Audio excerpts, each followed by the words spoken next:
মই সুম্পি ডেকা আপোনালোকে চাবলৈ আৰম্ভ কৰিছে পিপলছ টিভি মানুহৰ কথা মানুহৰ বেথা মাজুলীত অব্যাহত আছে বিধায়ক ভুৱন গাম আৰু সত্ৰাধিকাৰ জনাৰ্দন দেৱগোস্বামীৰ মাজত বাকযুদ্ধ এজন বিৰুদ্ধে যদি উত্থাপন হৈছে কংগ্ৰেছৰ এজেন্ট বুলি অভিযোগ আনজনৰ বিৰুদ্ধে আকৌ উত্থাপন হৈছে খ্ৰীষ্টিয়ান মিছনাৰীৰ লগত থকা মিতিৰালীৰ অভিযোগ আচলতে এই ঘটনাৰ কিহৰ কাৰণে উদ্ভৱ হৈছিল সেই সন্দৰ্ভত আমি সবিশেষ জনাম এতিয়া দেখিবলৈ পোৱা গৈছে দুয়োগৰাকী বিধায়ক আৰু সত্ৰাধিকাৰৰ মাজত তীব্ৰ বাকযুদ্ধ বিধায়ক ভুৱন গাম আৰু সত্ৰাধিকাৰ জনাৰ্দন দেৱগোস্বামীৰ মাজত এতিয়া তীব্ৰ বাকযুদ্ধ দেখিবলৈ পোৱা গৈছে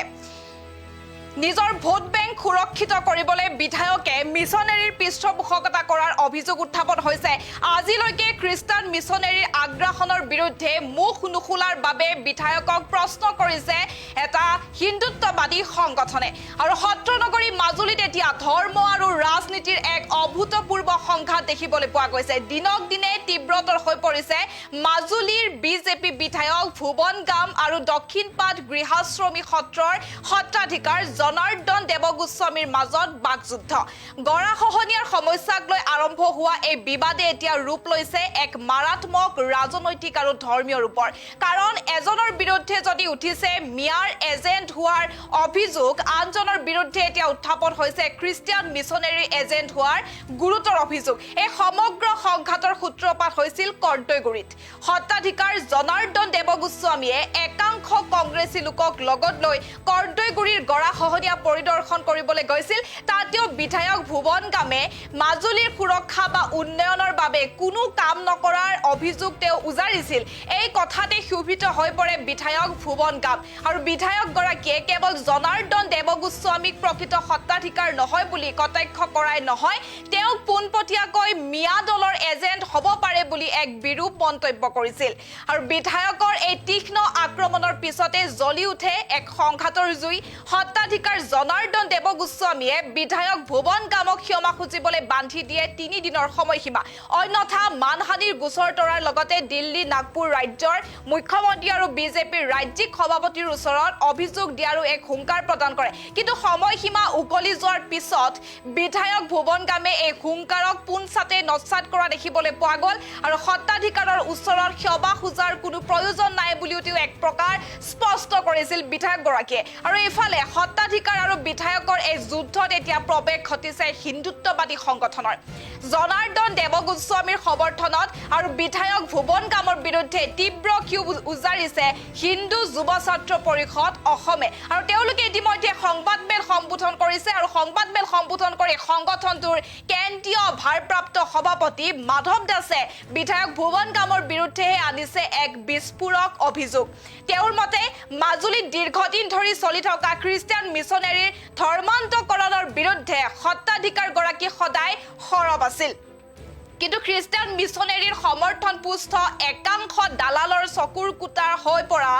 সত্ৰাধিকাৰ গৰাকীক এতিয়া মানসিকভাৱে দুৰ্বল কৰিবলৈহে বিধায়কে এনে নিম্ন ৰুচিৰ মন্তব্য কৰিছে বুলি সংবাদমেল সম্বোধন কৰি তেওঁলোকে মন্তব্য কৰে আৰু তেওঁলোকৰ অভিযোগ যে হিন্দুৰ হিত চিন্তা কৰা দলৰ বিধায়ক বুলি দাবী কৰা ভুৱন গামে আচলতে নিজৰ ভোট বেংক সুৰক্ষিত কৰিবলৈ খ্ৰীষ্টিয়ান মিছনাৰীৰ পৃষ্ঠপোষকৰ ভূমিকা লৈছে কেৱল বিধায়কে নহয় বিজেপি জিলা সভাপতি দীপক গোস্বামীৰ স্থিতিও তীব্ৰ সমালোচনা কৰিছে এই সংগঠনটোৱে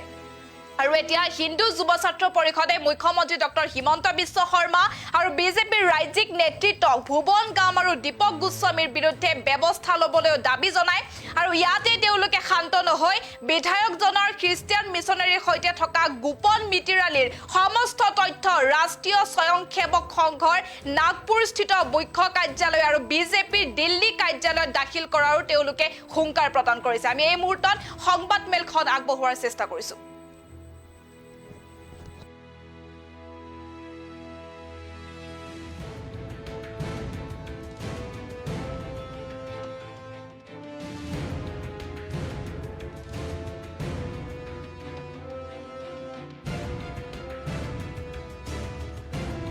দক্ষিণপাট গৃহাশ্ৰমী সত্ৰৰ এই চৌহদত আমাৰ নিমন্ত্ৰণ মৰ্মে আপোনাক উপস্থিত হোৱাৰ বাবে ধন্যবাদ জনাইছোঁ মোৰ লগতে আছে হিন্দু যুৱ ছাত্ৰ পৰিষদৰ মুখ্য সাংগঠনিক সম্পাদক বিতুমণি গগৈ মোৰ কাষত আছে আমাৰ হিন্দু যুৱ ছাত্ৰ পৰিষদৰ লখিমপুৰ জিলা সমিতিৰ সভাপতি যুগ্মজিৎ দত্ত আৰু মই কেন্দ্ৰীয় সভাপতি মাধৱ দাস। শেহতীয়া যিটো বিষয় আছিল মাজুলীৰ গৰাখহনীয়া যিটো প্ৰসংগত সত্ৰাধিকাৰ জনাৰ্দন দেৱগোস্বামী প্ৰভুৱে যি বিষয়টো উত্থাপন কৰিছিল, সেই বিষয়টোত বৰ্তমানৰ যিজন বিধায়ক ভুৱন গাম ডাঙৰীয়াই তেখেতক যি মন্তব্য কৰিছে, এই মন্তব্যত আমি ইতিমধ্যে প্ৰতিক্ৰিয়া প্ৰকাশ কৰিছিলোঁ আৰু 24 ঘণ্টা সময় আমি বান্ধি দিছিলোঁ তেখেতক ক্ষমা খুজিবলৈ, কিন্তু সেইটো হৈ নুঠিল। তেওঁ আজি পৰ্যন্ত কোনো ক্ষমা নুখুজিলে। তেওঁ কাক মিয়াৰ এজেণ্ট ক'ব লাগে, কাক কোন সনাতনী সংস্কৃতিৰ সাধক, তেওঁ সেইটো চিনি নোপোৱাটো অতি দুৰ্ভাগ্যজনক কথা। এটা ৰাষ্ট্ৰীয় দলৰ বিজেপি দলৰ এজন বিধায়ক তেখেতে কোন সনাতনী সভ্যতা সংস্কৃতিৰ সাধক বা কোন মিয়াৰ এজেণ্ট, সেই পাৰ্থক্যটো বুজি নোপোৱাটো অতি দুৰ্ভাগ্যজনক কথা। এই গোটেই কথাখিনি আমি সৰ্বজনীন তদন্ত কৰিলোঁ আৰু তেখেতৰ কিছু ঘনিষ্ঠৰ সূত্ৰমতে আমি গোটেই কথাখিনি আজি আপোনালোকৰ লগত প্ৰকাশ কৰিছোঁ। তেওঁ এই শব্দটো কিয় ক'লে যে সত্ৰাধিকাৰ জনাৰ্দন দেৱগোস্বামী প্ৰভুক তেওঁ মিয়া এজেণ্ট কিয় সজালে? এই গোটেই কথাখিনি আজিৰ পৰা নহয়, যে মাজুলীত খ্ৰীষ্টান মিছনেৰী যি আগ্ৰাসন আছিল পূৰ্বৰে পৰা, এই খ্ৰীষ্টান মিছনেৰী আগ্ৰাসনৰ বিৰুদ্ধে সত্ৰাধিকাৰ জনাৰ্দন দেৱগোস্বামীয়ে যি সৰব ভূমিকা পালন কৰি আহিছে, আপোনালোকে জানে নিশ্চিতভাৱে। ইয়াৰ পূৰ্বতো খ্ৰীষ্টান মিছনেৰী বহু এজেণ্টে সত্ৰাধিকাৰ দেৱগোস্বামীক আক্ৰমণ কৰিছিল, আইনী ফালৰ পৰা হওক বহু ক্ষেত্ৰত বা তেখেতক লক্ষ্য কৰি আক্ৰমণ কৰিছিল। আৰু আমিও সময়ে সময়ে মাজুলীত এই খ্ৰীষ্টান মিছনেৰীৰ বিৰুদ্ধে আমি কাৰ্যসূচী লৈছোঁ আৰু আপোনালোকেও যথেষ্টখিনি আমাক সহযোগিতা কৰিছিল। এই গোটেই কথাখিনি এই বিষয়টোৰ পৰা আৰম্ভ হৈছে যে মাজুলীত খ্ৰীষ্টান মিছনেৰীৰ যি আগ্ৰাসন, সেই আগ্ৰাসনৰ বিৰুদ্ধে মাত মতাৰ বাবে বা তেখেত সৰব হৈ থকাৰ বাবে বা কিছুদিনৰ পৰা এই বিষয়টো স্থবিৰ হৈ থকাৰ বাবে সত্ৰাধিকাৰ জনাৰ্দন দেৱগোস্বামীক ভুৱন গাম ডাঙৰীয়াই যি লক্ষ্য কৰি লৈছে, ব্যক্তিগত পৰ্যায়ৰ লগতে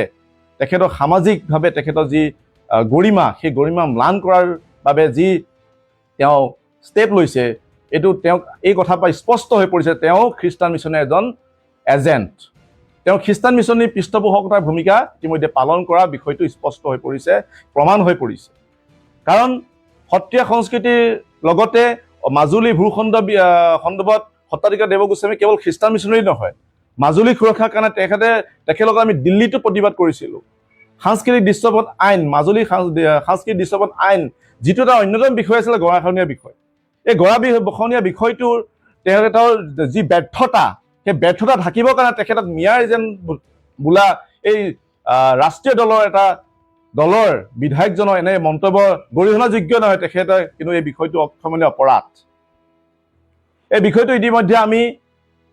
গুৱাহাটীৰ পৰা প্ৰেছ বিবৃতিৰ যোগে আমি 24 ঘণ্টা সময় বান্ধি দিছিলোঁ, কিন্তু তেওঁ কোনো ধৰণৰ ক্ষমা নুখুজিলে। আজি পৰ্যন্ত তেওঁ ক্ষমা খোজা নাই। গতিকে এই বিষয়টো আমি সৰ্বজনীন তদন্ত কৰি গম পালোঁ যে তেখেতৰ যি খ্ৰীষ্টান মিছনেৰীৰ যি ভোটৰ স্বাৰ্থত তেওঁ এই কাম কৰা বুলি আমি ইতিমধ্যে তেওঁৰ কিছু ঘনিষ্ঠ সূত্ৰৰ পৰা লগতে আমি কিছু সৰজমিন তদন্ত কৰি ইতিমধ্যে কথাখিনি বুজি উঠিছোঁ যে মাজুলীত তেওঁক যদি সত্ৰাধিকাৰ জনাৰ্দন দেৱগোস্বামীক যদি ৰোধ কৰিব পাৰে, মাজুলীত খ্ৰীষ্টান ধৰ্মৰ প্ৰচাৰ প্ৰসাৰ কিন্তু খুব ব্যাপকভাৱে প্ৰচলিত হ'ব। য'ত আমি সত্ৰনগৰী মাজুলী বুলি কওঁ, প্ৰাণকেন্দ্ৰ সত্ৰনগৰী মাজুলী প্ৰাণকেন্দ্ৰত আজি খ্ৰীষ্টান মিছনেৰী 35খন সত্ৰৰ বিপৰীতে 65টা গীৰ্জাঘৰ স্থাপন হৈছে। অতি দুখ লগা বিষয়। এই বিষয়টোত মাত মতাৰ কাৰণে আজি ভুৱন গামে তেখেতক মিয়াৰ এজেণ্ট সজাইছে। আপোনালোকে কওক কোন ফালৰ পৰা মিয়াৰ এজেণ্ট? আজি তেখেত মিয়াৰ এজেণ্ট হয়নে নহয়, আজি সৰ্বজন বিদিত এইটো কথা অসমৰ প্ৰেক্ষাপটত। আজি অসমৰ সমাজ জীৱনত তেখেত মিয়াৰ এজেণ্ট হয়নে নহয়, এইটো সৰ্বজন বিদিত। এনে এটা মন্তব্য কৰি আজি পৰ্যন্তলৈকে তেওঁ যিটো ক্ষমা খোজা নাই, নিশ্চিতভাৱে তেওঁ খ্ৰীষ্টান মিছনেৰীৰ পৃষ্ঠপোষকৰ ভূমিকা পালন কৰি থকা আমি সন্দেহ প্ৰকাশ কৰিছোঁ। আৰু গতিকে বিষয়টো আমি ৰাষ্ট্ৰীয় নেতৃত্ব,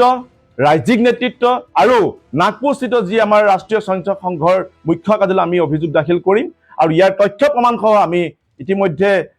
এই অভিযানত নামিছোঁ যে যেতিয়ালৈকে এই বিষয়টো নিষ্পত্তি নহয়, তেখেতৰ বিৰুদ্ধে এই আমাৰ যিটো অভিযান, এই অভিযান চলি থাকিব।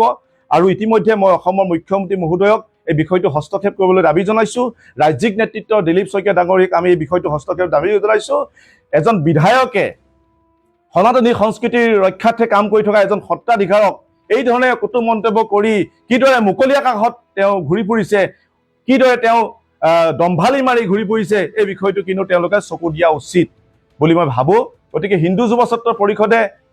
ইতিমধ্যে তেওঁৰ লগত পূৰ্বৰ পৰা এই খ্ৰীষ্টান মিছনৰ বিৰুদ্ধে আমি মাত মাতি আহিছোঁ, কাম কৰি আহিছোঁ, আৰু বৰ্তমান কিছু দিনৰ পৰা স্থবিৰ হৈ থকা এই বিষয়টি পুনৰ জাগ্ৰত কৰাৰ কাৰণে পুনৰ তাক